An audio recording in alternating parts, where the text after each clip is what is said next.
Keadilan. Selamat datang di Geraha Keadilan, tempat yang paling tepat bagi Anda yang ingin belajar ilmu hukum. Silahkan sharing permasalahan-permasalahan hukum yang Anda hadapi di channel ini.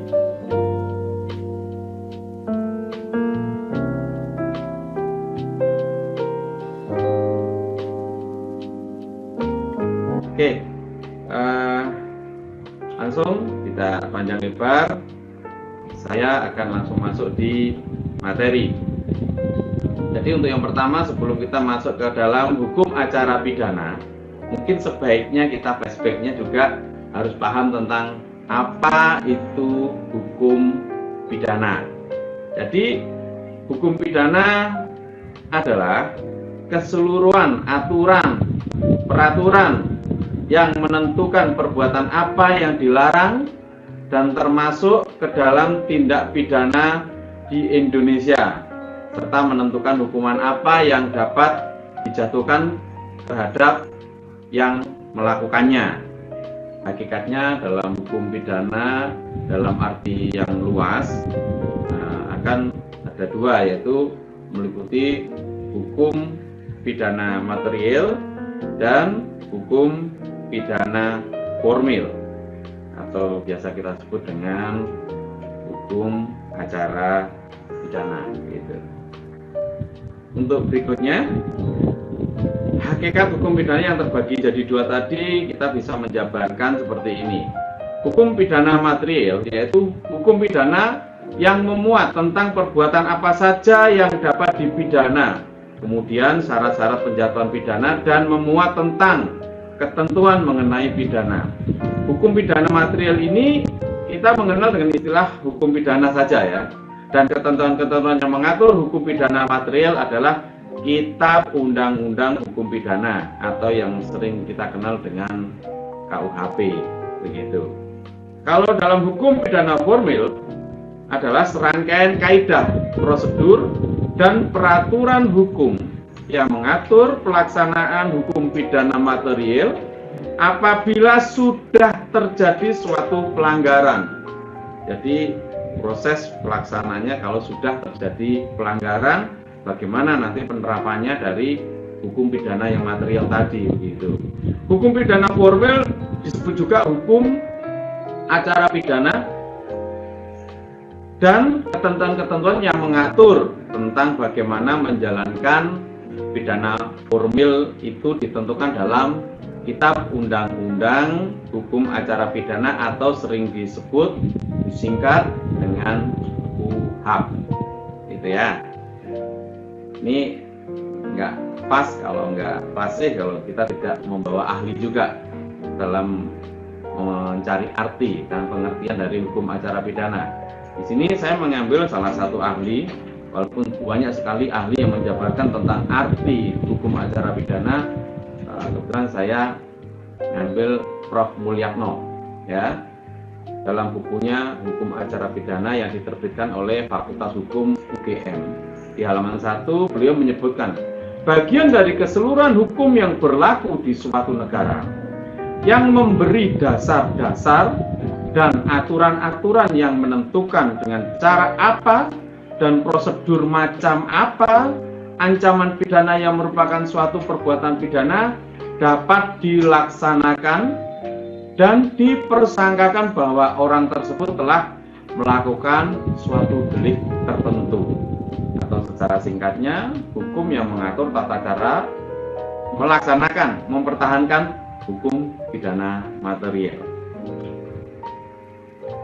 Oke, kalau kita membuat simpulan sendiri ini bahwa hukum acara pidana itu apa saja sih, meliputi apa saja, maka kita bisa meredus lebih pendek lagi, lebih kecil lagi, bahwa keseluruhan aturan hukum yang berlaku sebagai dasar penyelenggaraan peradilan pidana, baik yang mengatur tentang kewenangan, institusi kelembagaannya maupun prosedur penyelesaian perkaranya dalam rangka menegakkan hukum pidana material yang meliputi laporan atau pengaduan, penyelidikan, penyidikan, pra penuntutan dan penuntutan, pemeriksaan sidang di pengadilan, kemudian berikutnya putusan, lalu upaya hukum, dan bagaimana sebuah pelaksanaan putusan pidana dijalankan. Oke, mungkin supaya lebih jelas lagi, saya juga mencoba mengurai fungsi hukum acara pidana, yaitu satu, mencari dan menemukan fakta menurut kebenaran, menerapkan hukum dengan keputusan berdasarkan keadilan dan melaksanakan keputusan secara adil.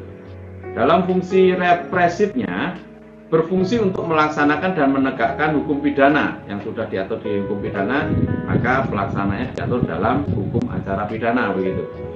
Fungsi preventifnya berfungsi untuk mencegah dan mengurangi tindak pidana sehingga diharapkan dapat mengurangi tindak kejahatan.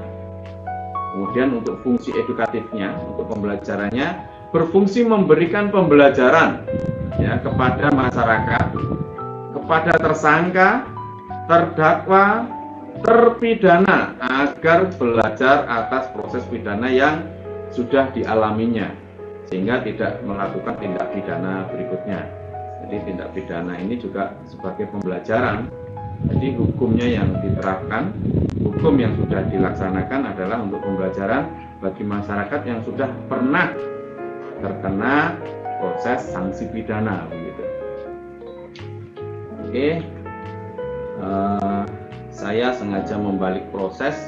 Jadi mestinya tabel atau grafik ini saya proses di belakang, tapi karena banyaknya slide, kalau kita ngomong hukum pidana itu kan luas sekali. Belum nanti kita akan masuk tahapan per tahapan, mulai dari pra adjudikasi sampai kemudian menjadi pasca adjudikasi. Nah, dari proses ini nanti alurnya seperti apa? Di sini saya mencoba menggambarkan grafik ya, proses atau alur dari peradilan pidana dengan lebih jelas begitu, sehingga nanti pemahamannya lebih digampangkan kalau kita melihat grafik ini daripada sekedar membaca uraian yang mungkin kalau bahasa hukum itu kan khawatir beda arti, tapi kalau di sini dengan membaca grafik ini kita langsung tahu nanti begitu. Harapannya seperti itu.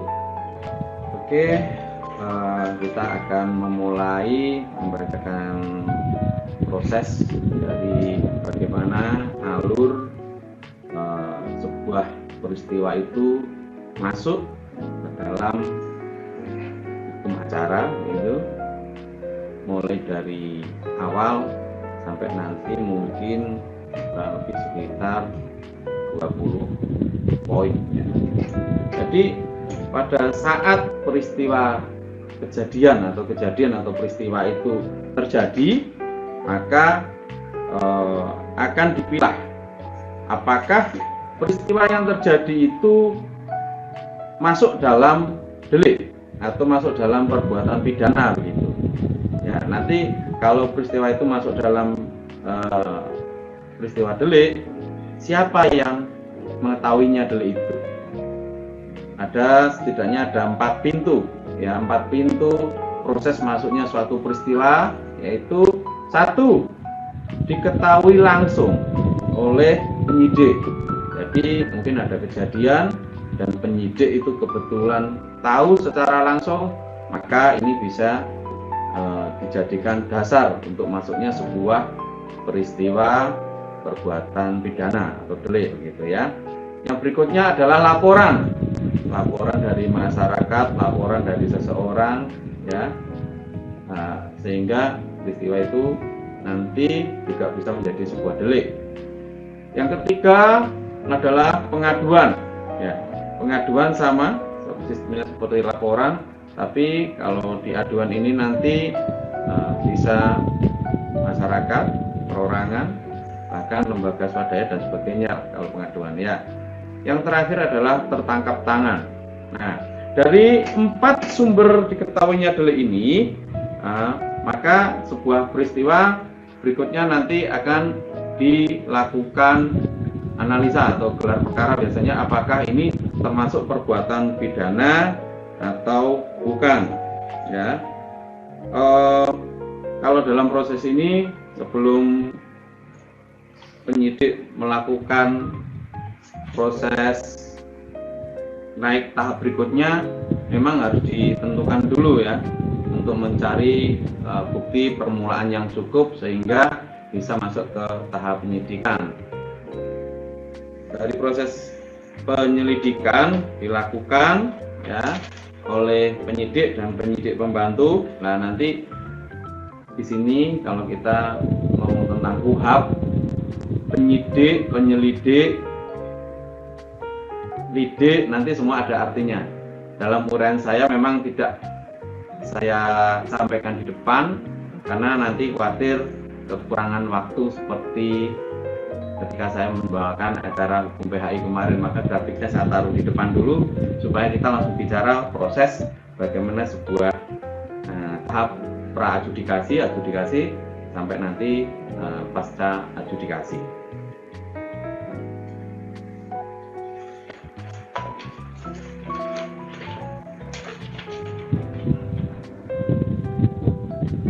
Ketika dalam proses penyelidikan, penyidik nanti akan membuat simpulan bahwa berdasarkan fakta-fakta yang ada, berdasarkan bukti permulaan yang cukup, kalau peristiwa itu merupakan perbuatan pidana atau peristiwa pidana dan bisa ditingkatkan statusnya menjadi tahap penyidikan, maka kasus itu naik nanti statusnya akan naik menjadi tahap penyidikan.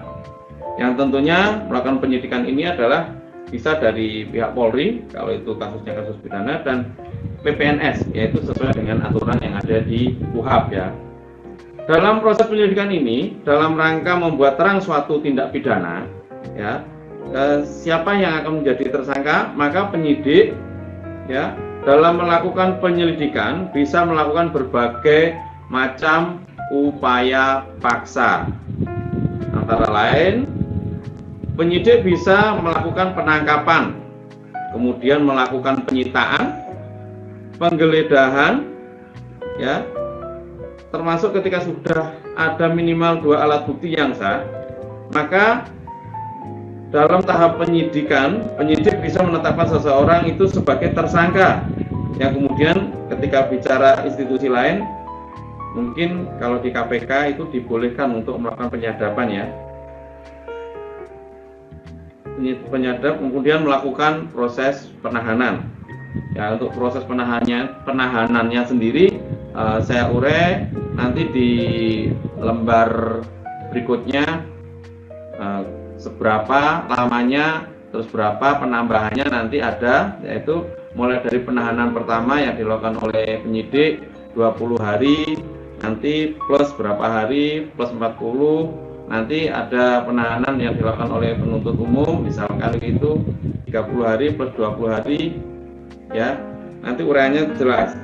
Kemudian untuk tahap pertama, perpanjangannya dari 20 ditambah dengan 40 hari oleh penuntut umum, bahkan bisa juga diperpanjang lagi 30 hari sebagai syarat 2 kali berturut-turut ketika ada alasan-alasan yang memenuhi ketentuan yang ada di dalam KUHP, termasuk misalnya pada tahap penuntutan, yang penuntut juga bisa melakukan penahanan 20 hari plus 30 hari, kemudian di tingkat pengadilan juga melakukan penahanan 30 ditambah dengan 30, begitu juga pada tahapan pengadilan tinggi dan Mahkamah Agung.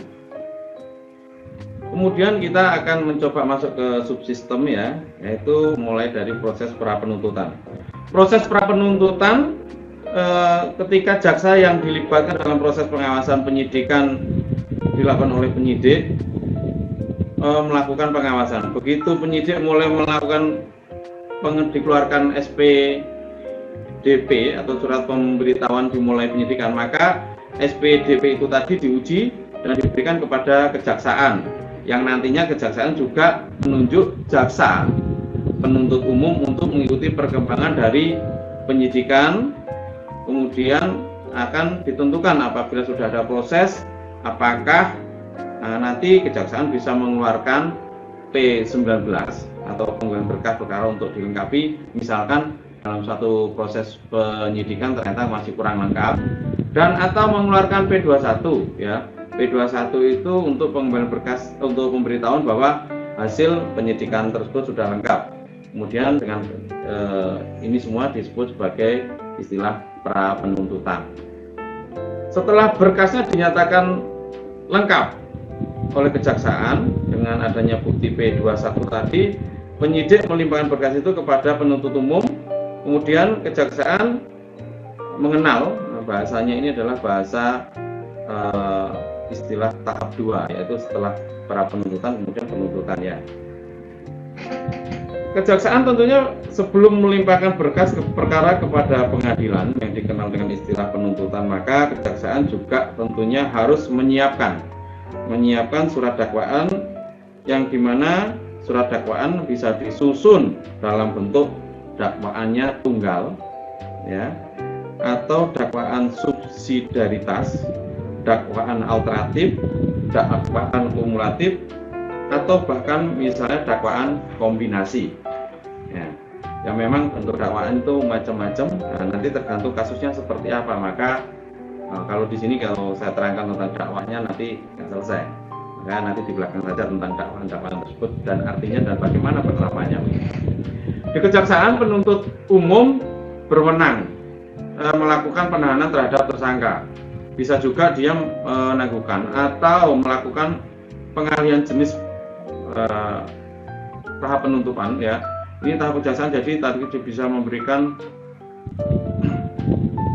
ketentuan hukum berdasarkan aturan jaksa agung, seperti misalkan dalam proses ternyata kasusnya ini kecil ya, kasusnya kecil, mungkin bisa juga ini dilakukan RJ karena jumlah nilai atau angka pencuriannya relatif kecil dan masih bisa dilakukan RJ, restoratif justice. Nah ini ada aturan-aturan di kepolisian dan kejaksaan tentang RJ yang mungkin saya juga tidak bisa ulas banyak di sini karena memang nanti memakan waktu yang cukup panjang begitu. Selanjutnya ya, ketua pengadilan mengeluarkan penetapan penunjukan majelis hakim apabila berkas yang sudah lengkap dari kejaksaan masuk ya. Kemudian prosesnya adalah ini sebelum masuk ke pengadilan ya. Di sini saya juga gambarkan tentang bagaimana proses pra peradilan.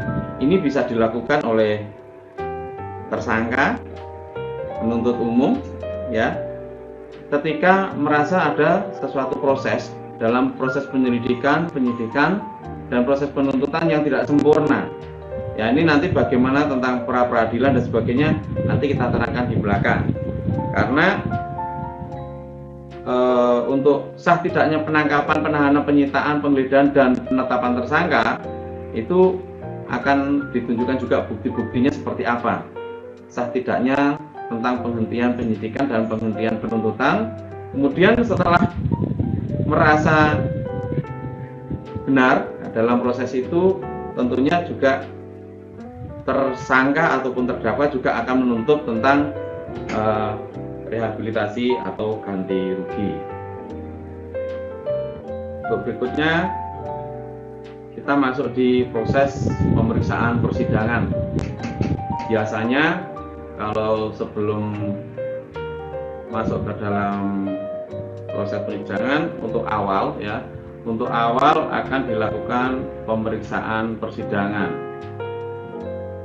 Setelah jaksa memasukkan berkasnya ya dalam pengadilan, proses persidangan pertama akan dilakukan pemeriksaan. Pemeriksaannya mulai dari awal, misalkan seorang terdakwa ya dia melakukan tindak pidana yang berat, misalkan tindak pidananya di atas 5 tahun, maka terdakwa tersebut diwajibkan ada PH ya atau penasihat hukum. Tapi kalau tidak ada, maka hakim juga wajib memberikan atau menyiapkan ya, biasanya kerjasama dengan Posbakum begitu yang ada di pengadilan untuk mendampingi orang yang berperkara tadi. Nah, ketika terdakwa tadi ternyata membawa pengacara ya. Jadi nanti bapak-bapak ibu-ibu yang mengikuti PKPAB ini harus tahu bahwa dalam sebuah peradilan pidana nanti ketika kita beracara wajib menyiapkan biasanya satu kuasa ya. Kuasa ini kuasa asli dan kopi biasanya begitu. Yang kedua bukti acara sumpah ya, berita acara sumpahnya pasnya itu yang asli juga harus dibawa dan kopi. Yang ketiga nanti dari ABI juga akan mengeluarkan KTA atau kartu anggota organisasi, itu juga akan diperiksa dan ditanyakan. Tapi yang paling penting adalah berita acara sumpah ya. Berita acara sumpah ini menjadi hal yang penting, menunjukkan bahwa Anda nanti menjadi seorang lawyer, pengacara itu sudah sumpah dan resmi begitu. Karena tanpa itu semua, kalau kita beracara dan ternyata tidak membawa berkas itu, bisa saja kita dianggap tidak sah dan bisa saja kita diusir dari ruang sidang begitu. Karena kita dianggap orang sipil yang dimana tidak patut mendampingi seorang terdakwa di dalam acara persidangan. Oke, itu diperiksa semua dulu sebelum acara pemeriksaan sidang dilakukan ya. Prosesnya untuk pemeriksaan tadi sederhana sekali ya. Setelah proses pemeriksaan selesai, untuk pengecekan identitas terdakwa atau penasihat hukum atau PH-nya, maka selanjutnya terdakwa akan diminta untuk mendengarkan penuntut umum atau PU membacakan surat dakwaannya. Jadi surat dakwaannya dibacakan. Nah, setelah dibacakan nanti hakim akan bertanya kepada seorang terdakwa, apakah kira-kira setelah pembacaan surat dakwaan tadi Anda mengerti tentang apa yang dibacakan oleh PU tadi. Kemudian terdakwa juga berhak ya mengajukan keberatan. Andaikan tadi sudah mengerti, ya majelis saya mengerti, tapi saya keberatan, maka saya akan mengajukan eksepsi. Jadi eksepsi ini dianggap sebagai apa ya, sesuatu yang bagi terdakwa menjadi apa ya, balasan ketika ada dakwaan, tapi karena terdakwa merasa ya, oh itu namaku salah, alamatku juga salah begitu, maka bisa dilakukan proses eksepsi. Nah, misalkan nanti ada data-data yang lain yang sekiranya tidak tepat, misalkan kita akan ngomong, wah penyusunan keberatan ini harus didasarkan pada apa gitu supaya jelas ya. Nanti penyusunan keberatan pada prinsipnya bisa mengacu kepada pasal 143 ayat 2 huruf A dan B KUHP. Misalnya, apakah dakwaan disusun secara cermat, jelas atau lengkap? Kalau tidak ya nanti kita balas dengan eksepsi, nanti begitu. Nah, misalkan sebenarnya tembusnya atau waktu terjadinya itu tidak tepat. Misalkan dakwaan menyampaikan itu jam 6 sore, padahal itu jam 6 pagi. Nah, ini kan bisa kita balas di eksepsi. Terus kemudian tempat dilakukan tindak pidananya atau lokus deliktinya tidak tepat juga. Mestinya ada di depan sekolahan, bukan di belakang sekolah gitu. Nah, ini yang semua hal yang tidak sama, yang kita anggap tidak pas begitu, bisa dituliskan dalam eksepsi kita. Atau bahkan identitas atau alamat tadi juga sudah saya sampaikan, kalau itu bisa disampaikan dalam eksepsi. Kewenangan untuk mengadili kompetensi, baik kompetensinya absolut maupun kompetensi relatif. Jadi setelah terdakwa dan penasihat umum mengajukan keberatan, maka tentunya penuntut umum juga berhak mengajukan pendapat, ya, pendapat atas nota keberatan yang diajukan oleh PH dan terdakwa. Setelah ada proses pemeriksaan, proses dakwaan sudah dibacakan dan ternyata terdakwa mengerti bahwa ternyata ada sesuatu hal yang memberatkan, ada yang tidak tepat dalam proses dakwaan tadi, maka dibalas dengan eksepsi. Dari eksepsi kemudian PU juga, penuntut umum juga mempunyai hak mengeluarkan pendapat. Akhirnya dari hakim, ya, hakim akan mengeluarkan putusan sela. Nah, dari putusan sela itu, ya, keberatan diterima atau tidak. Kalau keberatan itu tidak diterima, maka dalam proses putusan sela itu akan langsung masuk ke proses pembuktian, ya. Proses pembuktian entah itu nanti dari PU maupun dari PH atau terdakwa untuk diperiksa dan pemeriksaan terdakwa, gitu ya. Kemudian apabila ternyata keberatan diterima, maka perkara dihentikan untuk sementara. PU diperbolehkan untuk memperbaiki surat dakwaannya yang dinyatakan batal demi hukum, ya. Oke. Apabila ternyata proses berikutnya, apa ada gangguan dari Pak? ya Bu, Ada kurang jelas? Kami terputus tadi. ya, Terputus kan? putus ya. Sama kalau kami terputus di sini. Oh,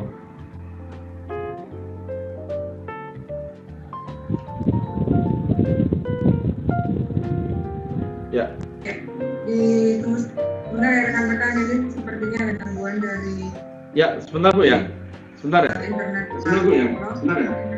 Ya, ya benar.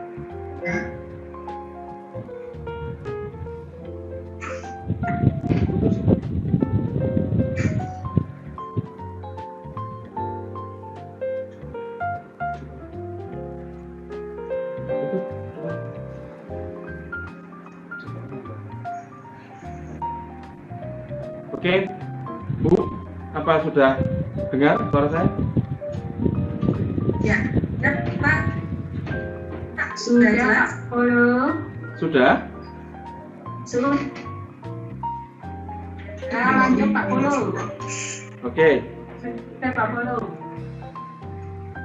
Lanjut.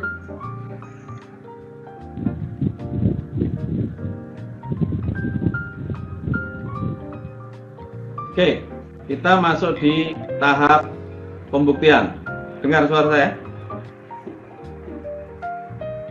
Pak Polo, lanjutkan. Oke. Pembuktian diawali dengan pembuktian yang dilakukan oleh penuntut umum, ya. Mulai dari mengajukan saksi atau ahli yang ada di BAP ketika ada proses penyidikan yang lalu. Kemudian setelah pembuktian dari PU, maka giliran nanti terdakwa juga memiliki hak yang sama untuk mengajukan saksi maupun ahli yang nanti akan menguntungkan dan meringankan terdakwa. Setelah proses pemeriksaan terhadap saksi ahli, termasuk juga ada pengecekan terhadap barang bukti, maka selanjutnya giliran terdakwa yang diperiksa. Jadi biasanya terdakwa diperiksa, tentunya terdakwa ini ya dibolehkan untuk ingkar ya atau bohong begitu ya. Karena dalam proses pemeriksaan saksi terdakwa ini memang tidak disumpah ya, tidak disumpah. Jadi nanti dia bisa menyampaikan, tentunya sih harapannya tetap menyampaikan sesuatu hal yang dia ketahui, yang dia alami, dan hal-hal tersebut mestinya yang real. Dia tidak diharapkan untuk melakukan hal yang ingkar atau bohong gitu ya. Karena apapun dia memang tidak disumpah dalam proses penyidikan atau proses ini pembuktian dalam terdakwa. Bu Dewi, dengar suara saya? Dengar ya? Dengar. Ya. Siap. Saya khawatir saya ngomong sendiri nggak dengar, yang lain nggak dengar.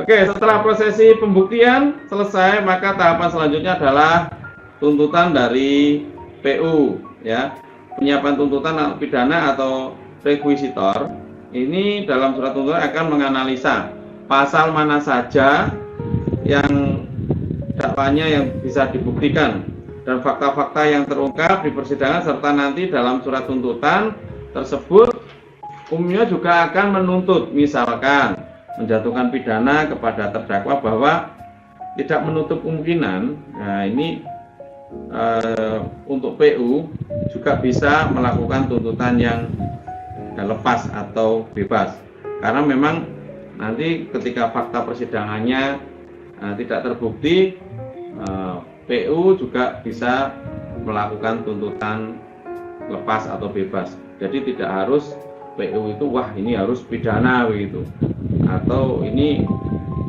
tuntutan-tuntutan yang beratkan pihak terdakwa, tidak harus. Jadi bisa juga dia melakukan tuntutan lepas ataupun bebas. Selanjutnya, atas tuntutan pidana atau rekuisitor tentunya terdakwa dan atau penasihat hukum berhak mengajukan pembelaan, yaitu pledoi. Ya, tentunya pembelaan ini sangat bermanfaat bagi terdakwa dan penasihat hukum untuk memberikan gambaran atau memberikan pertimbangan kepada majelis hakim dalam membuat keputusannya nanti. Apakah pantas ya seorang terdakwa yang melakukan perbuatan ringan ini dijatuhi pidana sesuai dari tuntutan PU tadi?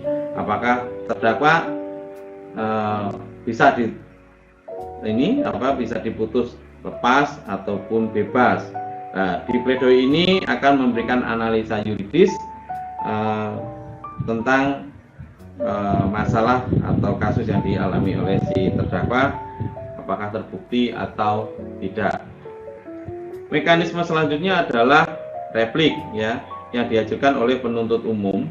Nah, ini merupakan tanggapan dari penuntut umum atas nota pembelaan yang dilakukan oleh PH ataupun terdakwa atau yang tadi disebut pledoi tadi. Kemudian ada duplik. Nah, pada prinsipnya replik ini ditanggapi dengan duplik. Dalam sekaligus dalam nota pembelaannya dikuatkan dalam duplik ini balasan dari terdakwa ya, bahwa ini sebagai closing argument, bahwa apa yang diberikan, apa yang dibela dalam pledoi tadi memang ini dikuatkan dengan duplik, karena ini prosesnya memang seperti yang diinginkan oleh terdakwa. Kemudian sebelum proses putusan, majelis hakim akan melakukan musyawarah majelis hakim ya. Nanti apakah dalam proses musyawarah itu nanti akan melakukan musyawarah yang tentunya nanti dimulai dari hakim ketua, biasanya akan menunjuk hakim yang termuda atau hakim anggota kedua itu untuk memberikan pendapatnya terkait kasus yang dialami oleh saudara terdakwa tadi seperti apa. Kemudian dilanjutkan dengan hakim anggota 1 dan kemudian dilanjutkan oleh hakim ketua atau hakim yang membidangi dalam kasus tersebut atau ketua majelisnya begitu. Setelah musyawarah dilakukan, tentu hakim harus menjatuhkan putusan. Ya, putusan bisa menghukum dan atau membebaskan. Bisa memutus bebas atau biasanya kita sebut dengan nobis prak ya, tindak pidana yang biasanya didakwa oleh jaksa atau penuntut hukum dalam surat dakwanya tidak terbukti secara sah dan meyakinkan menurut hukum, sehingga dengan kata lain tidak dipenuhinya suatu unsur ketentuan asas minimum pembuktian, yaitu dengan sekurang-kurangnya dua alat bukti yang sah dan disertai dengan keyakinan hakim, atau ya memutus lepas ontslag van rechtvervolging merupakan putusan yang berpendapat bahwa perbuatan yang didakwa kepada terdakwa terbukti ya, tetapi perbuatan itu bukanlah suatu perbuatan tindak pidana, maka diputus lepas dari segala tuntutan hukum. Tentunya hal ini harus disertai dengan pertimbangan-pertimbangan hukum yang sesuai, sehingga nanti diktum dari amar putusannya itu menjadi benar dan sempurna oleh hakim, gitu ya. Oke, dalam proses musyawarah tadi memang tidak semua itu harus sepakat. Terkadang memang akan terjadi perbedaan pendapat antar hakim yang sehingga nanti membuat putusan itu berimbang ya. Nanti hakim juga bisa mengeluarkan dissenting opinion atau yang biasa disebut pendapat atau putusan yang ditulis oleh seorang hakim atau yang lebih tidak setuju dengan pendapat mayoritas majelis hakim yang mengadili dalam satu perkara. Jadi kalau ada 3 hakim, yang 1 tidak setuju, 2 setuju, tapi tetap putusannya biasanya tetap yang mayoritas yang menentukan nanti begitu. Tapi dalam proses itu nanti semua tercatat ya. Oke, tentu setelah diputuskan ya, mungkin hakim mungkin para terdakwa maupun para pihak tadi ya, bisa terdakwa maupun PU masih mempunyai berbagai macam pikiran, apakah akan menerima hasil putusan itu atau akan melakukan banding.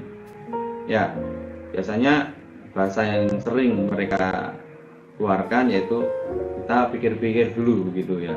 Tapi waktunya untuk berpikir-pikir ini nggak boleh lepas dari 7 hari, karena kalau lepas dari 7 hari maka akan dianggap inkrah atau mempunyai kekuatan hukum tetap begitu.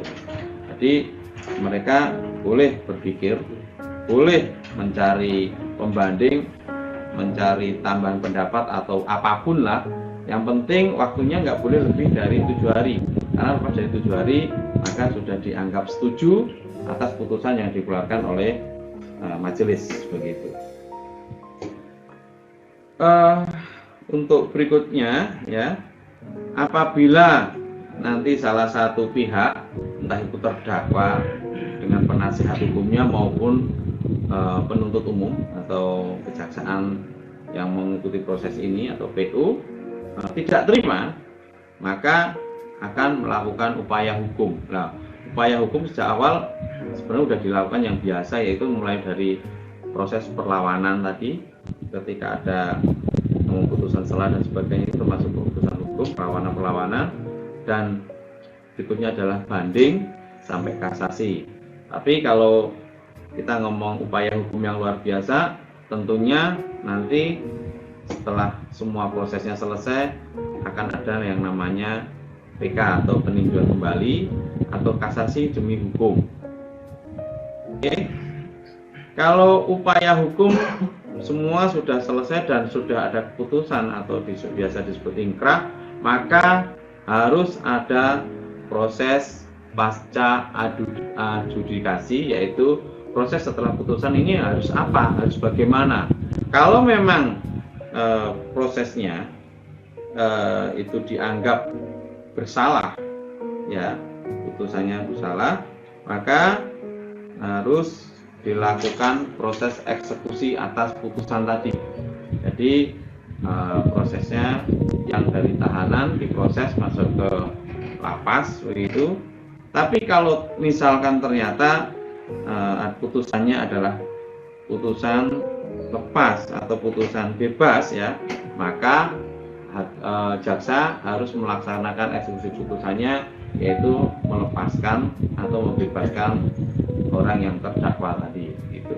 Nah, itu tadi yang saya ceritakan adalah proses-proses bagaimana sebuah peradilan pidana ya, berita acaranya mulai dari proses adjudikasi dan pasca adjudikasi, mulai dari bagaimana sebuah peristiwa masuk, kemudian peristiwa itu dilakukan lidik, disidik, ditentukan tersangka, kemudian ada proses penuntutan di kejaksaan, masuk ke pra adjudikasi, dan kemudian pemeriksaan dalam persidangan, yaitu di pengadilan, proses adjudikasi, dan kemudian setelah proses persidangan mulai dari pengadilan negeri sampai pengadilan tinggi, bahkan MA atau kasasi, muncul putusan. Nah, setelah putusan masuk ke pasca adjudikasi, yaitu tentang eksekusi putusan dan prosesnya. Nanti begitu. Oke, untuk yang berikutnya kita tadi sudah mencoba saya menjabarkan tentang bagaimana proses dan alur yang terjadi di proses peradilannya, mulai dari masuknya sebuah kasus sampai akhir dari sebuah kasus begitu. Nah, tentu kita juga mesti membekali diri sebagai seorang pengacara atau advokat, ya tahulah minimal teorinya seperti apa. Nah, dari sini saya akan mencoba menjabarkan meskipun tidak banyak, ya saya berharap waktunya cukup. Untuk asas, ya ini sepintas saja.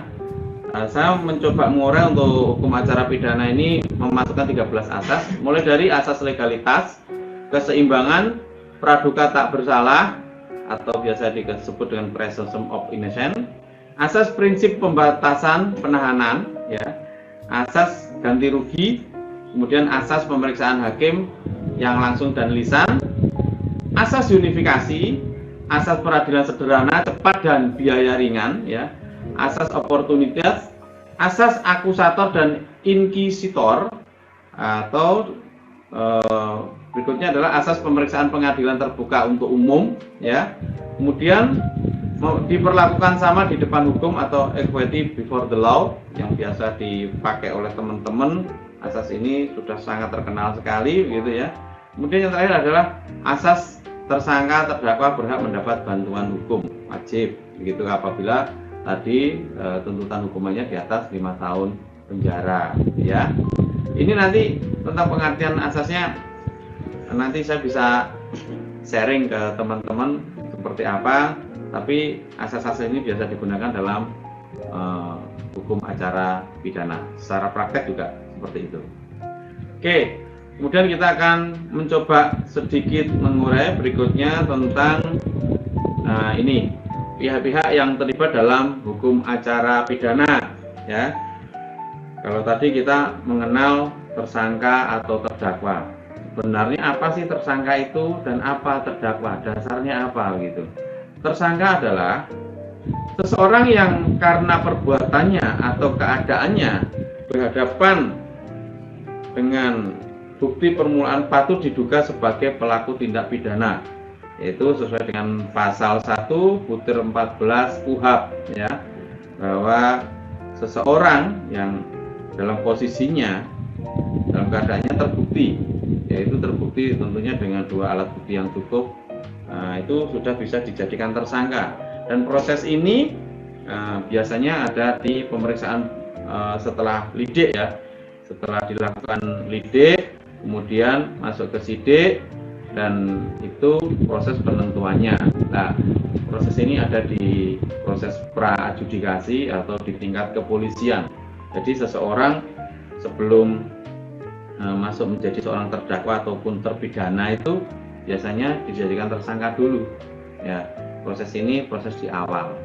Oke, kemudian terdakwa. Terdakwa adalah seorang tersangka yang dituntut, diperiksa dan diadili di sidang pengadilan. Jadi kalau sudah masuk tahap berikutnya, yaitu di kejaksaan dan memang sudah terpenuhi unsur bukti-buktinya, maka disebut sebagai terdakwa. Nah, nanti ada lagi setelah terakhir yaitu terpidana sebenarnya, ya.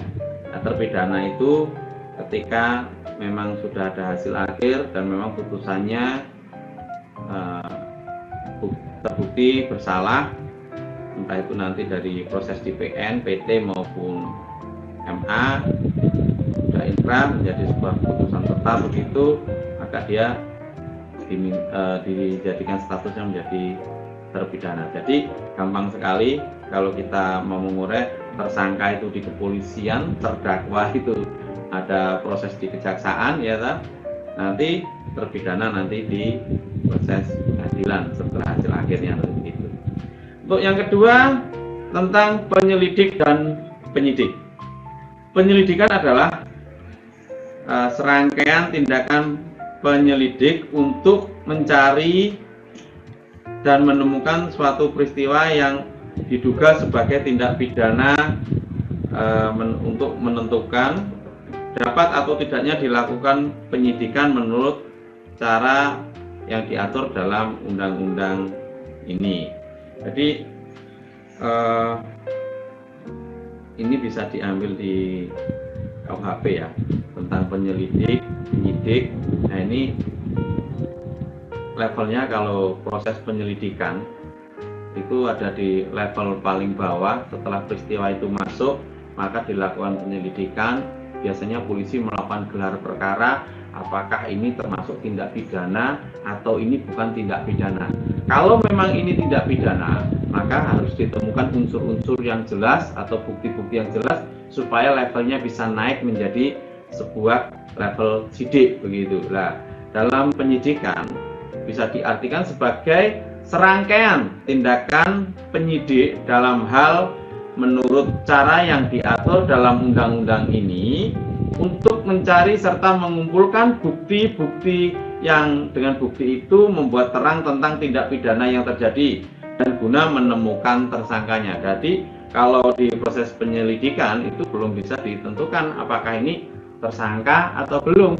Biasanya polisi melakukan pemanggilan sebagai saksi nanti begitu. Jadi kalau ada aduan misalkan, dalam proses aduan polisi juga akan melakukan BAP atau pemeriksaan kepada pelapor. Apakah benar yang Anda laporkan ini nanti sebuah tindak pidana atau sebuah delik begitu.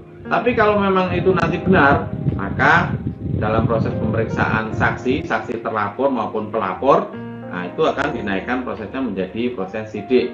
Nah, di sidik itu nanti juga akan dipanggil lagi, BAP-nya dikuatin oleh penyidik untuk menentukan, oh ternyata yang Anda laporkan ini benar, memang ada tindak kejahatan ya, ada perbuatan kejahatan yang perlu ditingkatkan levelnya menjadi proses sidik, dan nanti hasil akhirnya tersangka kalau memang sudah terpenuhi semua unsur bukti-buktinya begitu. Oke, untuk berikutnya penuntut umum atau jaksa. Penuntut umum adalah pejabat yang diberi wewenang oleh undang-undang untuk bertindak sebagai penuntut umum serta melaksanakan putusan pengadilan yang telah memperoleh kekuatan hukum tetap. Ya, tadi mungkin setelah sebuah kasus terurai jelas siapa tersangkanya, siapa terdakwanya, dan kemudian menjadi seorang terpidana, maka ini jaksa akan melakukan fungsinya sebagai pelaksana. Ya, ketika dia sudah dipidana ya oleh ini mempunyai kekuatan hukum tetap atau inkrah begitu, oh ini harus menjalani hukuman pidana selama 10 tahun misalkan, maka terdakwa yang tadi statusnya terdakwa dan menjadi seorang terpidana yang awalnya ditahan harus dibawa ke lapas. Ya, pelaksananya adalah jaksa. Dia menjalankan sebagai fungsi begitu.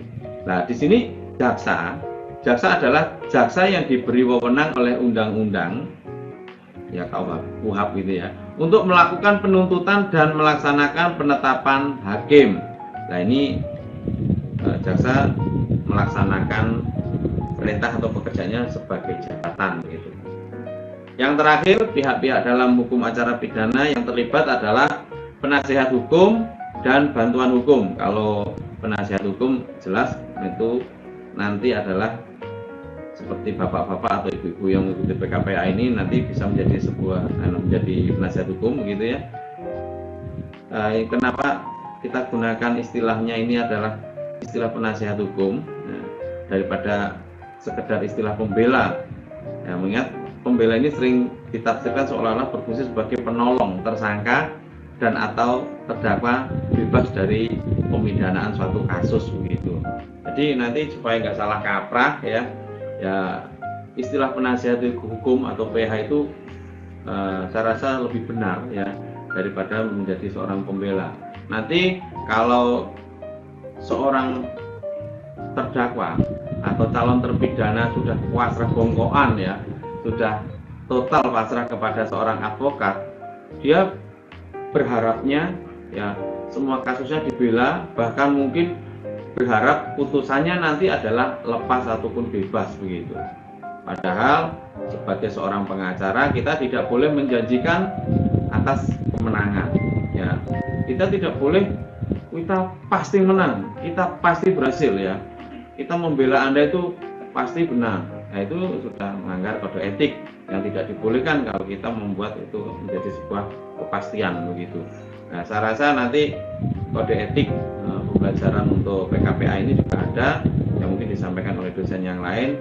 Silakan nanti bertanya dan memperdalam tentang aturan main sebagai seorang advokat atau pengacara begitu ya. Oke, kita update tentang delik ya. Sedikit saya singgung tentang delik supaya paham lah seorang lawyer kalau nggak paham tentang delik itu apa sih sebenarnya kan gitu ya. Jangan sampai ya malu-maluin lah kalau lawyernya Abi tidak paham tentang delik kan malu-malu kan gitu. Oke, delik adalah suatu perbuatan atau serangkaian perbuatan manusia yang bertentangan dengan undang-undang atau peraturan hukum lainnya yang dilakukan dengan sengaja atau ya oleh orang yang dapat dipertanggungjawabkan. Nah, menurut definisi tersebut beberapa analisa yang perlu diperhatikan yaitu perbuatan manusia ya. Perbuatan itu harus sesuai dengan apa yang diberikan dalam ketentuan hukum. Harus terbukti adanya dosa atau salah ya pada orang yang berbuat, yaitu orang yang dapat dipertanggungjawabkan. Kemudian berikutnya adalah perbuatan itu harus bertentangan dengan hukum ya. Terhadap perbuatan itu harus bersedia ancaman hukumnya di dalam undang-undang harus berada ya, seperti itu. Oke, kapan sih terjadinya delik? Ya tadi saya bilang atau terurai dalam grafik saya memang ada 4 hal ya. Sebuah delik itu bisa diketahui mulai dari tertangkap tangan karena ada laporan masyarakat atau perorangan atau dari LSM atau apa begitu ya. Terus kemudian karena ada pengaduan ya. Terus yang terakhir adalah karena diketahui sendiri atau pemberitahuan atau dengan cara yang lain sehingga penyidik itu mengetahui terjadinya sebuah delik. Nah, seperti membacanya di surat kabar, mendengar dari radio, atau orang bercerita, atau ya, atau biasanya mendapat kabar atau telepon atau surat kaleng telah terjadi delik begitu. Nah ini detailnya seperti ini. Jadi kalau kedapatan tertangkap tangan ya itu menurut pasal 1/19 KUHP ya, pengertian tertangkap tangan itu meliputi 1. Tertangkap tangan waktu sedang melakukan tindak pidana. Jelas ya. Kemudian yang kedua, tertangkap tangan segera sesudah beberapa saat tindakan itu dilakukan. Yang ketiga, tertangkap tangan saat kemudian diserukan oleh khalayak ramai sebagai orang yang melakukan delik.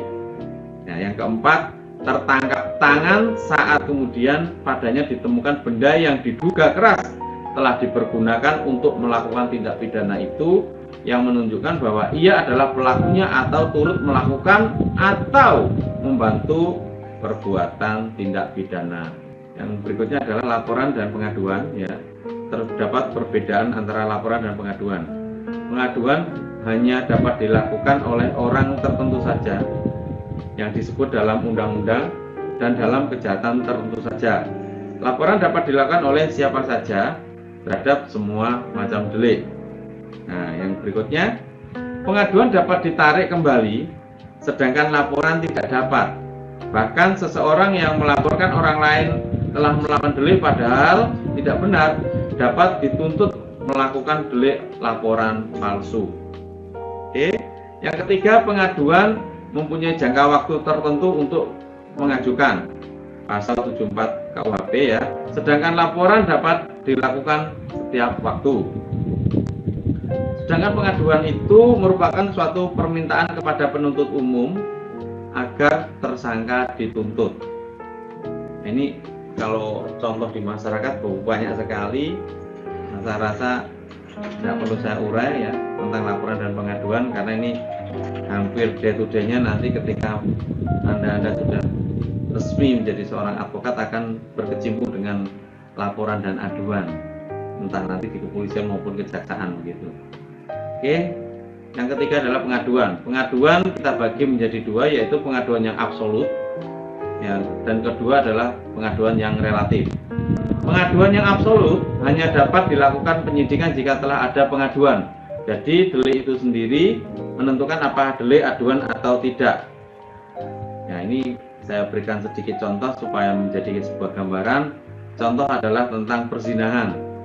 Ada di KUHP yang lama dia masuk pasal ke-284.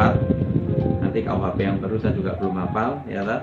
Kalau pasal 287 KUHP bersetubuh dengan perempuan di bawah umur, kemudian membujuk anak di bawah umur untuk berbuat cabul. Yang terakhir adalah penghinaan. Nah, ini biasanya dalam kasus, misalkan saya ambil contoh perzinahan atau penghinaan lah ya. Kalau perzinahan terlalu panjang nanti. Jadi penghinaan, misalkan ada seseorang berteman dengan seseorang, kata si A dan si B. Si A melakukan transaksi, nah ini contoh kasus yang real, karena saya jadi PH-nya, jadi saya bisa bercerita begitu ya. Jadi si A melakukan transaksi dengan si B. Transaksi jual beli mobil yang mereka lakukan sudah berjalan dengan lancar. Sayang, si B ini tidak transparan dengan istrinya yang si C. Si B punya istri si C begitu. Nah, uang pembayaran, ya, uang pembayaran dari si A ke B, katakanlah 100 juta begitu, tidak diberikan total kepada istrinya si C. Nah, si C nggak terima. Loh, ini loh, aku jual mobil 100 juta, kok hanya dikasih 50 juta. Sementara si A kebetulan saja ketika dihubungi si C kesulitan. Sementara si C ini juga tahu rumahnya hanya rumahnya di Surabaya begitu saja, tidak jelas. Tapi si C ini mempunyai foto, mempunyai nomor telepon ya dari si A. Kemudian karena emosi, ya, karena tidak terima, sudah konfirmasi ke B suaminya, ya kenapa mobil kita hanya dibayar 50 juta padahal kesepakatannya kan kita 100 juta, ya 100 juta.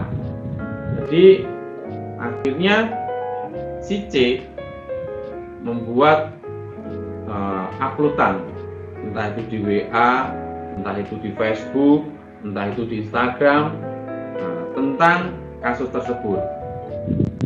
Si C merasa kecewa karena si A sudah berkhianat, ya, sudah tidak bisa dipercaya. Uang pembayaran mobil, yang mobil sudah dibawa tapi hanya dibayar 50%. Kemudian kasusnya berlanjut. Ternyata yang diupload itu tidak hanya di Facebook pribadi, tapi juga Facebook yang ada grup perdagangan begitu. Jadi si A itu mendapat laporan dari beberapa pedagangnya bahwa namanya, fotonya itu diupload oleh si C, istrinya si B, telah melakukan tindak pidana penipuan begitu. Padahal si A ini tadi jelas-jelas sudah melakukan pembayaran lunas kepada si B. Nah, si B sudah menerima semua uangnya dengan dibuktikan apa? Sudah ada kwitansi pembayaran, ada foto dokumentasi ketika membayar, ada saksi-saksi, ya, saksi harus 2 orang gitu ya, karena kalau saksi tidak 2 orang maka dia bukanlah saksi gitu. Jelas sekali prosesnya ketika mereka melakukan transaksi. Nggak terima si A, diteleponlah si C. Loh Bu, kenapa fotoku mbok upload dan Anda menuduh saya sudah melakukan penipuan? Konfirmasi si A kepada si C, dan ternyata si C menjawab dengan santai, loh Anda sulit dihubungi, tak telepon nggak bisa, ya saya WA hanya dibaca, ya hanya dibaca, kenapa tidak dibalas? Nah, si A menjawab, Bu, kan saya sudah menyelesaikan semua transaksi, saya sudah bilang di WA itu, Bu, transaksi saya dengan suami Anda atas penjualan mobil clear. Nah, kemudian si C juga menjawab, Tapi uang yang saya terima kan 50 juta. Itu berbeda dengan kesepakatan yang saya dengar katanya 100 juta. Loh, Bu, si A langsung menjawab, saya ini sudah membayar 100 juta. Tapi ini saya bisa buktikan loh, semua ada loh. Sudah diperingatkan. Anda lah, saya hanya terima 50 juta. Sudah diperingatkan, begitu terjadi cekcok by WA, by telepon, nggak ketemu jalan. Nah si B ini konfirmasi, ya juga ngomong, mungkin karena malu dengan istrinya, saya hanya dikasih 50 juta. Waduh, rame. Akhirnya tidak terjadi mediasi dan komunikasi yang baik. Akhirnya si A melaporkan kasus ini di Polda Jatim. Ya, di Surabaya kejadiannya. Nah, di Polda Jatim untuk kasus-kasus yang begini diterima juga aduan itu. Ya, aduan itu diterima, kemudian si A diperiksa, di BAP, dimunculkan semua bukti. Nah, tapi oleh Polda Jatim, ya, kasus ini masih dalam proses penyelidikan. Karena apa? Karena dianggap apakah benar ini sudah masuk unsur penghinaan, pencemaran nama baik? Apakah benar ini sudah masuk unsur-unsur yang lain? Polda juga memanggil si terlapor dan memanggil pelapor. Setelah dalam proses ternyata kasus ini akhirnya berhenti karena pelapor dibebani oleh penyidik bahwa kasus ini belum ditemukan unsur bukti perbuatan pidananya yang jelas gitu.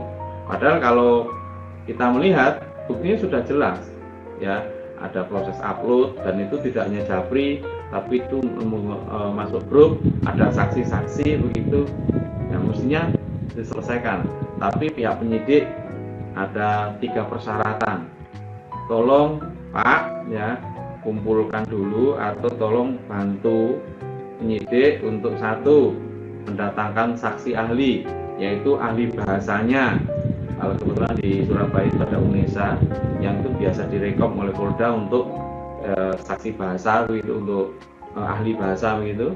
Dan kedua, tolong datangkan ahli hukum pidananya dari UNER, nah, dengan nama si A begitu. Tolong datangkan ahli ITE-nya. Nah, akhirnya kasus ini masih berhenti karena si pelapor ini kan kok dibebani begini ya sama penyidik begitu. Nah ini yang terjadi murni. Nah kasusnya berhenti. Nah kita lagi melakukan upaya-upaya yang lain supaya pembebanannya tidak berat di pelapor. Padahal jelas-jelas seperti itu yang terjadi di lapangan. Nah mestinya setelah proses tadi dilidik dan ditemukan, digelar, ternyata ini menjadi sebuah perkara pidana begitu, atau deliknya delik aduan jelas begitu, maka proses berikutnya nanti mestinya masuk ke sidik. Di sidik diperiksa lagi, benar itu yang mengupload si C, benar bukti-buktinya sudah ditemukan, benar saksi-saksi yang melihat dan prosesnya, saksi melapor, saksi dipanggil dan sebagainya jelas, mestinya sudah bisa ditentukan sebagai tersangka. Tapi yaitu kepolisian kita masih ada proses yang tidak selesai dan sekarang masih ngambang yang begitu, itu sepele ya, belum lagi nanti kalau kita ngomong kasus perzinahan dan lain-lain. Oke, kalau kita bercerita kasus pemanjang, nanti waktu kita sharing kehabisan gitu ya. Oke, yang berikutnya adalah aduan yang relatif ya. Pada umumnya deliknya sendiri merupakan delik biasa ya, tetapi ditinjau dari orang yang melakukannya maka terjadi delik aduan. Oleh karena itu berbeda dengan yang absolut. Pada yang relatif ini penyidikan dapat dilakukan meskipun tidak ada pengaduan. Ya, hanya pada tingkat penuntutan barulah diperlukan adanya pengaduan yang tertulis yang dilampirkan pada berkas perkara. Jadi maka jika tidak ada pengaduan tertulis, maka hakim dapat menolak tuntutan dari jaksa. Oke, saya rasa ini sudah jelas penjelasannya ya. Oke, berikutnya adalah penangkapan.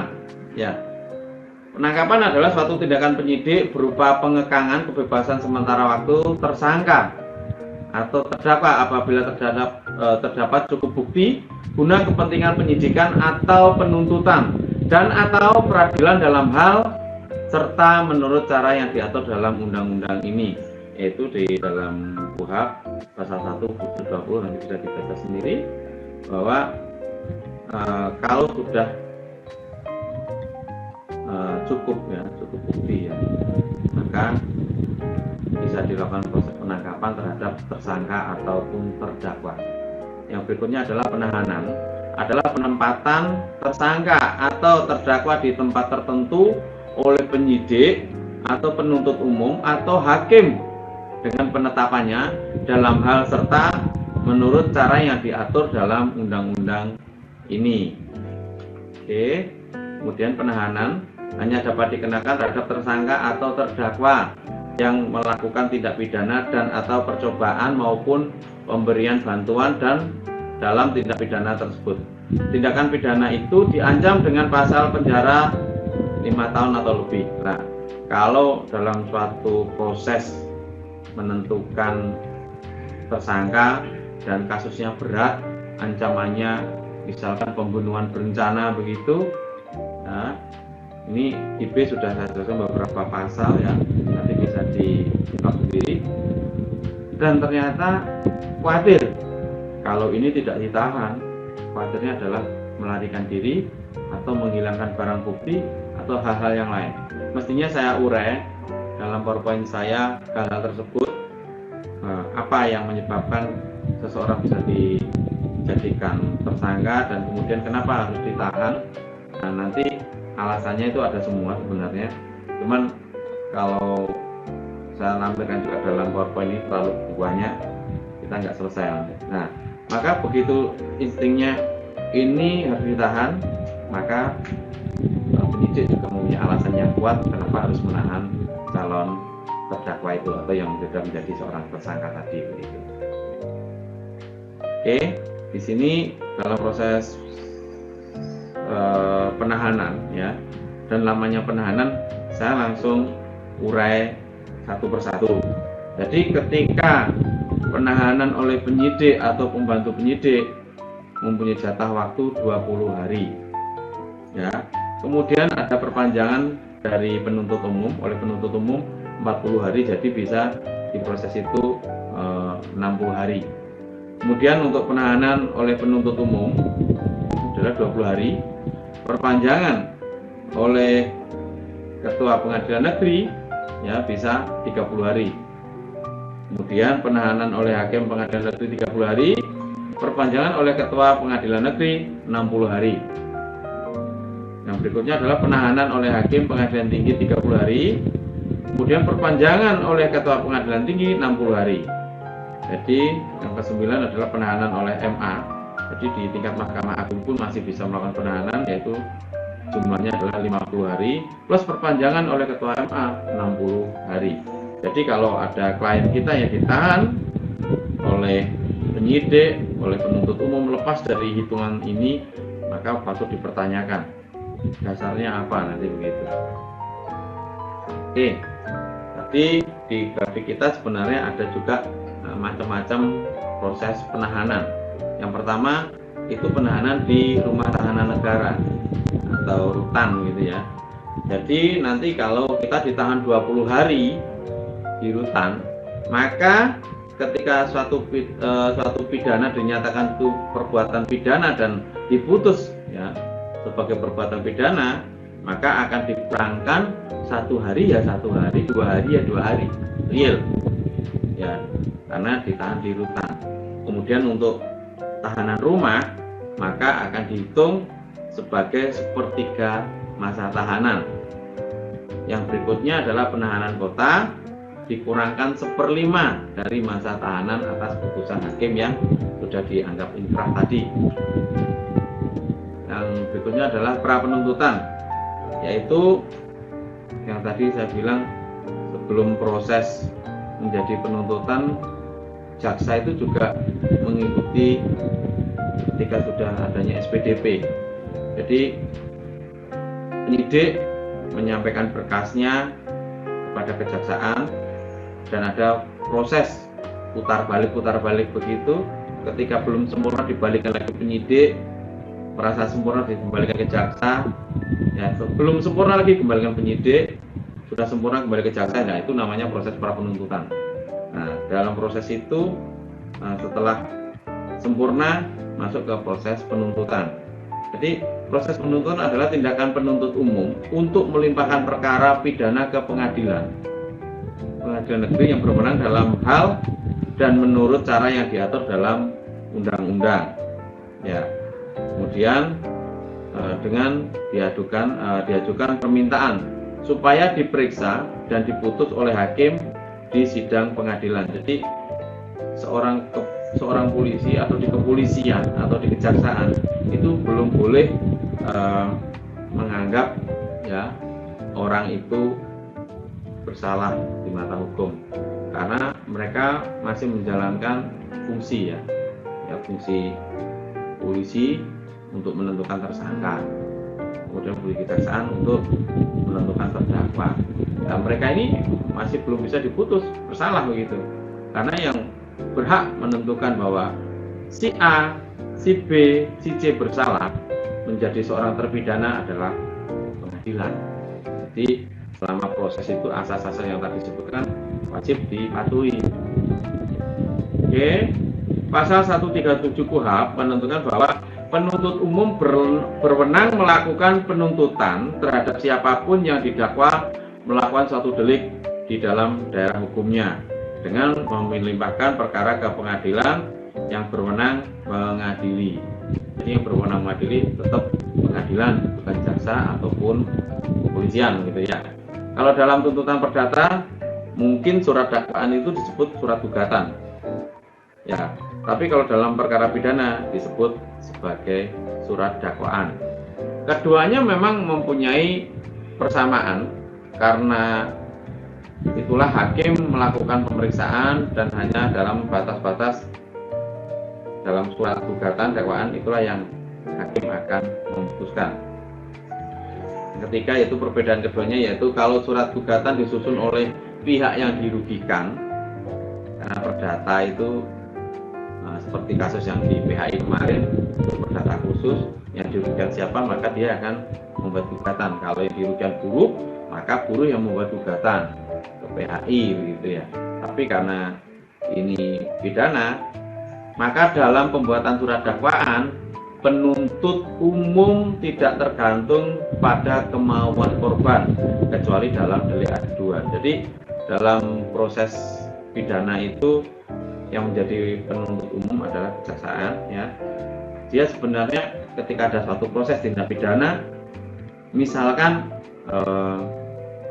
kasus itu tidak dicabut dan murni menjadi suatu tindak pidana ya, dan dianggap sudah ada bukti tentang proses tindak pidananya, maka serta-merta kasusnya tetap berjalan. Ya, tidak bisa seorang yang diduga tadi, jangan Pak, hentikan, itu tidak bisa.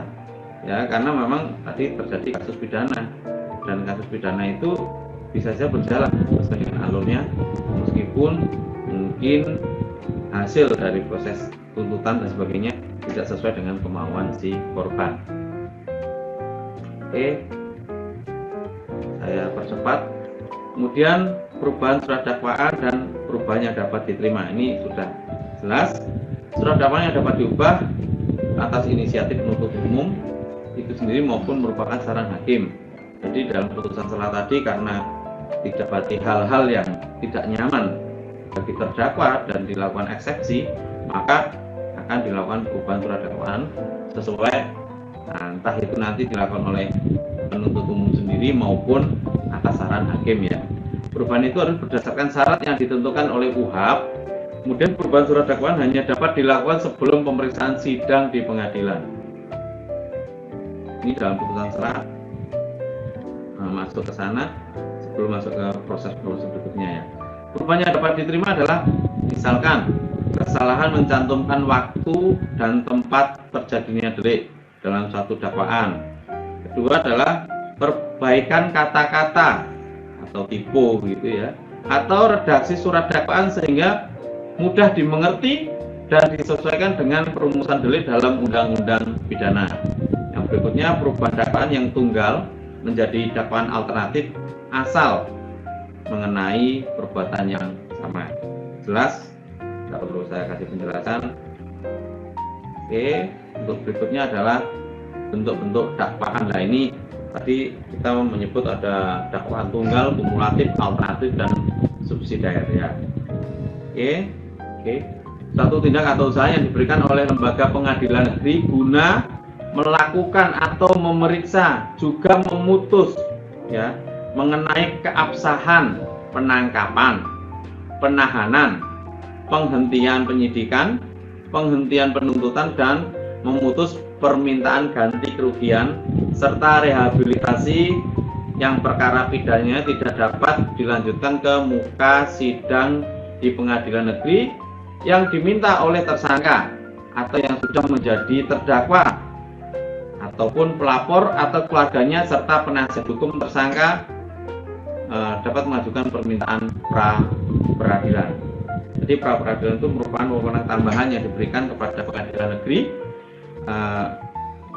guna memeriksa dan juga memutus terkait dengan permasalahan atau kasus yang terjadi dalam penggunaan wewenang upaya paksa ya. Upaya paksa tadi ada beberapa ya, mulai dari penahanan, penghentian penyidikan, penangkapan dan sebagainya, seperti yang grafik saya sampaikan di depan.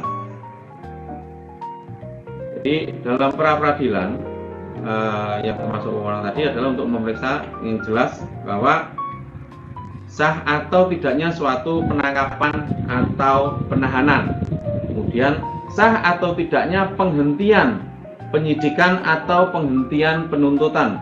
Jadi ketika penangkapan mungkin terjadi di level 1 atau di pra adjudikasi, yaitu di kepolisian mungkin ya, dan mungkin juga di kejaksaan.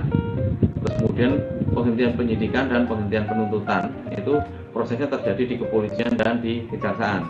Kemudian yang ketiga adalah permintaan ganti rugi atau rehabilitasi oleh tersangka atau keluarganya atau pihak lain atau kuasanya yang berperkara yang diajukan di pengadilan negeri.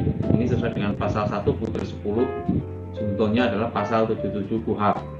Nanti silahkan dibaca, di-download begitu ya. Terus kemudian yang keempat, ini tidak masuk KUHP sebenarnya, tapi ini karena putusan MK dalam putusan nomor 21 PUU 12/2014 bahwa sah atau tidaknya penetapan tersangka, penyitaan, dan penggeledahan juga bisa menjadi objek tambahan pra-peradilan. Yang dapat mengajukan pra-peradilan itu siapa sih? Ada 3, yaitu tersangka, penyidik, dan penuntut umum. Ya, ini sesuai dengan pasal di KUHP, sudah jelas bahwa mereka ini yang mempunyai hak untuk mengajukan proses pra-peradilan. Kalau tersangka karena rumongso dizolimi, rumongso disalahi oleh para penyidik, karena dia juga bisa menunjukkan bukti-bukti bahwa ada intimidasi, ada hal-hal yang lain yang di luar dari proses normatif, maka bisa diajukan proses pra-peradilan. Penyidik juga begitu, ketika merasa tidak tepat juga bisa mengajukan pra-peradilan karena diproses sah tidaknya penghentian penuntutannya. Oke. Kemudian untuk tuntutan ganti rugi, rehabilitasi yang diajukan oleh tersangka, keluarganya ataupun penasihat hukumnya harus didasarkan atas yaitu 1. Penangkapan dan penahanan yang tidak sah, 2. Penggeledahan atau penyitaan yang bertentangan dengan ketentuan hukum dan undang-undang. Yang ketiga, karena memang terjadi sebuah keliruan mengenai orang yang ditangkap, ditahan, dan diperiksa, maka bisa diajukan pra-peradilan. Oke, ini untuk proses acara ya, pemeriksaan pra-peradilan, yaitu pra-peradilan dipimpin oleh hakim tunggal yang sudah ditunjuk oleh ketua pengadilan negeri dan dibantu oleh seorang panitera. Ini sesuai dengan pasal 78 ayat 2 KUHP. Kemudian dalam waktu 3 hari setelah diterima sebuah permintaan, hakim yang ditunjuk harus menetapkan hari sidang. Pada penetapan hari sidang sekaligus membuat pemanggilan untuk para pihak, yaitu pemohon dan termohon dalam proses pra peradilan. Jadi langsung dikirim relasinya begitu ya. Yang ketiga, dalam memeriksa dan memutus tentang sah atau tidaknya penangkapan atau penahanan, sah atau tidaknya penghentian penyidikan atau penuntutan, permintaan ganti kerugian dan atau rehabilitasi akibat tidak sahnya penangkapan atau penahanan, akibat sahnya penghentian penyidikan atau penuntutan, dan ada benda yang disita yang tidak termasuk alat pembuktian, maka hakim mendengar keterangan baik tersangka atau pemohon maupun dari pejabat yang berwenang. Oke, yang berikutnya adalah dalam waktu maksimal 7 hari terhitung permohonan pra peradilan diperiksa, permohonan harus sudah diputus. Jadi proses pengajuan pra peradilan itu sangat singkat sekali, maksimal 7 hari sudah harus ada putusan begitu ya. Dan yang kelima, pemohon dapat mencabut permohonannya sebelum pengadilan negeri menjatuhkan putusan apabila disetujui oleh termohon. Kalau termohon menyetujui usul pencabutan permohonan tersebut, pengadilan negeri membuat penetapan tentang pencabutan tersebut. Terus yang keenam, dalam hal suatu perkara sudah mulai diperiksa oleh pengadilan, sedangkan pemeriksaan pra peradilannya belum selesai, maka permohonan tersebut dianggap gugur. Hal tersebut dituangkan dalam bentuk penetapan. Yang ketujuh, putusan pra peradilan pada tingkat penyidikan tidak menutup kemungkinan untuk mengadakan pemeriksaan pra peradilan lagi pada tingkat pemeriksaan oleh penuntut umum jika untuk itu diajukan permintaan yang baru. Kemudian untuk putusannya harus memuat dalam hal putusan ya, harus menetapkan bahwa suatu penangkapan atau penahanan yang tidak sah, maka penyidik atau JPU harus segera membebaskan tersangka. Terus kemudian dalam hal putusan menetapkan bahwa suatu penghentian penyidikan atau penuntutan yang tidak sah, penyidik atau penuntutan terhadap tersangka wajib dilanjutkan. Dan yang berikutnya, dalam hal putusan menetapkan bahwa suatu penangkapan atau penahanan tidak sah, dalam putusan dicantumkan jumlah besarnya ganti kerugian dan rehabilitasi yang diberikan. Sedangkan dalam hal suatu penghentian penyidikan atau penuntutan adalah sah dan tersangkanya tidak ditahan, maka dalam putusan dicantumkan rehabilitasinya.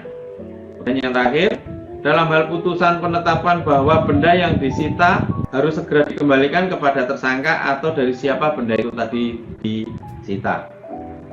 Terhadap putusan pra peradilan seperti dalam pasal 79 sampai 81 tidak dapat dimintakan banding. Dikecualikan adalah putusan pra peradilan yang menetapkan tidak sahnya penghentian penyidikan atau penuntutan, yang untuk itu dapat dimintakan putusan akhir ke pengadilan tinggi dalam daerah hukum yang bersangkutan. Ini sesuai dengan pasal 83. Jadi upaya hukum terhadap putusan pra peradilan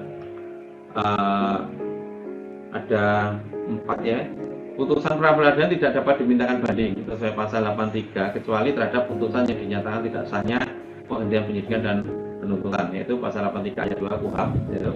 Terus yang kedua, dalam hal adanya permohonan banding terhadap putusan pra peradilan sebagaimana dimaksud pasal 83 ayat 1 KUHP, maka permohonan tersebut harus dinyatakan tidak diterima. Terus kemudian untuk pengadilan tinggi memutus permintaan banding tentang tidak sahnya penghentian penyidikan dan penuntutan dalam tingkat akhir. Terhadap putusan pra peradilan tidak dapat diajukan upaya banding. Ini note yang terakhir. Oke, secara teori saya sudah sampaikan. Klik subscribe dan klik tombol lonceng untuk mendapatkan info terbaru terkait permasalahan hukum yang Anda hadapi. Salam keadilan.